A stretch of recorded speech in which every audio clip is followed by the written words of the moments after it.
अपने हाथों का जादू चलाएं और बनाएं बहुत ही लजीज आलू गोश्त का सालन। आलू गोश्त का सालन जायकेदार बनाना हर किसी के बस की बात नहीं है, क्योंकि ये सालन अगर जायकेदार बनता है ना तो यकीन करें कि खाने वालों को बस मज़ा आ जाता है। तो आज मैं आप लोगों के साथ वो राज शेयर करूंगी जिसकी वजह से सालन बहुत ही खुशबूदार और लज्जत से भरपूर होगा। और गारंटी है कि आप इस रेसिपी को एक बार ट्राई कर लेंगे तो हमेशा ऐसे ही बनाएंगे। अस्सलाम वालेकुम दोस्तों, आज मैं आप लोगों के साथ शेयर कर रही हूँ आलू गोश्त बनाने की एक बहुत ही लाजवाब रेसिपी। इसके लिए यहाँ पर सबसे पहले हम 3/4 कप कुकिंग ऑयल लेंगे। इसमें सबसे पहले हम साबुत खड़े गरम मसाले शामिल कर देंगे, जिसमें मैंने तेज़ पत्ते लिए हैं 3 अदद, एक दालचीनी का टुकड़ा है 2 इंच के बराबर, 2 बड़ी इलायची है, काली मिर्चें हैं 5 से 6 दाने, जावित्री के फूल लिए हैं 2 अदद, लौंग हैं 4 से 5 अदद। तो बस ये साबुत खड़े गरम मसाले इसमें डाल देंगे, 2 अदद इसमें बड़ी इलायची भी आपने शामिल करनी है। तो इस तरीके से ये सारे मसाले आपने इसमें शामिल कर देने हैं। अब इसमें हम 2 दरमियाने साइज़ की रफली कटी हुई प्याज डालेंगे। प्याज को सुनहरा कलर आने तक अच्छी तरह से फ्राई कर लेना है। जब भी हम आलू गोश्त का सालन बनाते हैं ना, अगर आप प्याज को बहुत ज़्यादा डार्क ब्राउन करेंगे तो शोरबा बिल्कुल भी जायकेदार नहीं बनेगा, बल्कि शोरबे में थोड़ी सी कड़वाहट आ जाती है।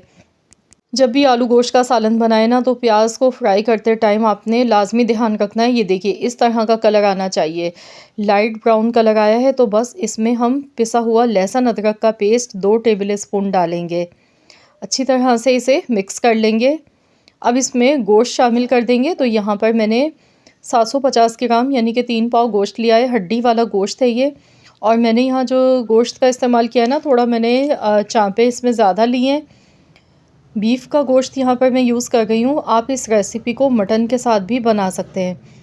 तो बस गोश्त डालने के बाद भी मैं इसे अच्छी तरह से फ्राई करूँगी। साथ ही में टमाटर इसमें ऐड कर देंगे। 3 दरमियाने साइज़ के टमाटर ऐड कर दिए हैं। अब कुछ मसाले इसमें ऐड करेंगे, जिसमें मैंने आधा चम्मच हल्दी पाउडर लिया है, 1 चम्मच ज़ीरे का पाउडर, 1 चम्मच धनिया पाउडर, 1 चम्मच पिसी हुई लाल मिर्चें हैं और 1 चम्मच यहाँ पर पिसी हुई देगी लाल मिर्च मैंने ली है। इससे कलर खूबसूरत आता है दिखने में सालन का। जब भी हम आलू गोश्त बनाते हैं ना, तो अगर इसका कलर खूबसूरत लाल सुर्ख हो तो देखने में ही बड़ा मज़े का ज़बरदस्त लग रहा होता है। तो ये सिर्फ कलर के लिए मिर्चें यूज़ की हैं। साथ में मैंने नमक 1 चम्मच इसमें शामिल कर दिया। नमक और मिर्चें आप अपने जायके के हिसाब से कम या ज़्यादा एडजस्ट कर सकते हैं। तो बस अच्छी तरह से इसे भून लेंगे। तो यहाँ मसालों को अच्छी तरह मैंने भून लिया है। मैं प्रेशर कुकर में बना रही हूँ ये सालन, क्योंकि गोश्त को गलने में टाइम थोड़ा ज़्यादा लगता है।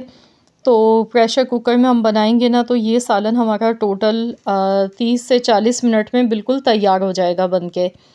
तो यहाँ मैंने 2 गिलास के करीब इसमें पानी शामिल कर दिया है।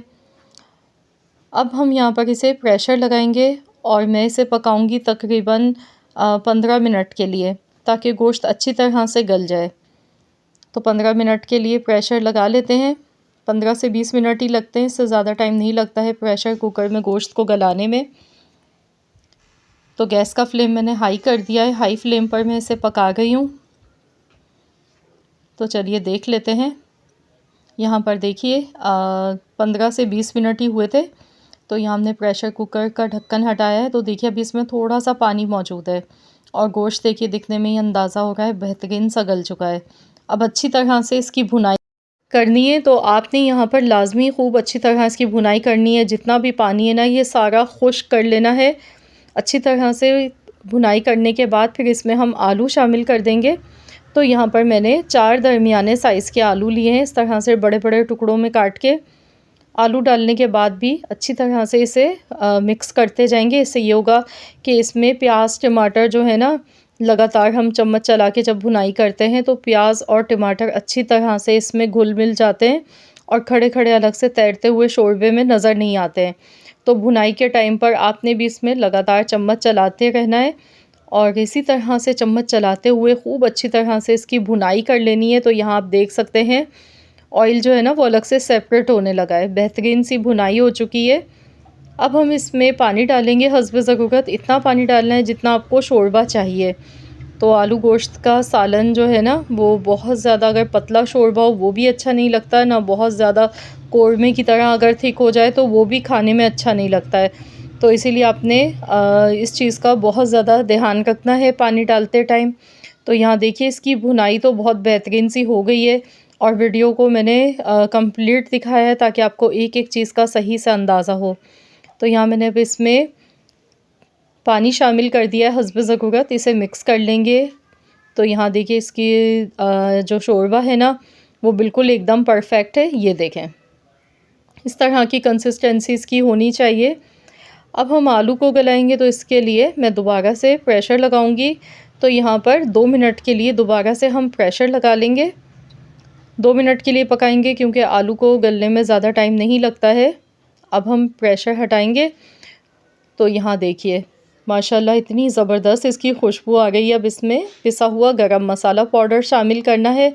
इसके साथ ही हरी मिर्चें, हरा धनिया ऊपर से डालेंगे और इसे अच्छी तरह से मिक्स कर लेंगे। आप यहाँ पर देख सकते हैं सालन का कलर कितना खूबसूरत लग रहा है और ये बहुत ही जायकेदार, बहुत ही लाजवाब आलू गोश्त का सालन बनके तैयार हुआ है।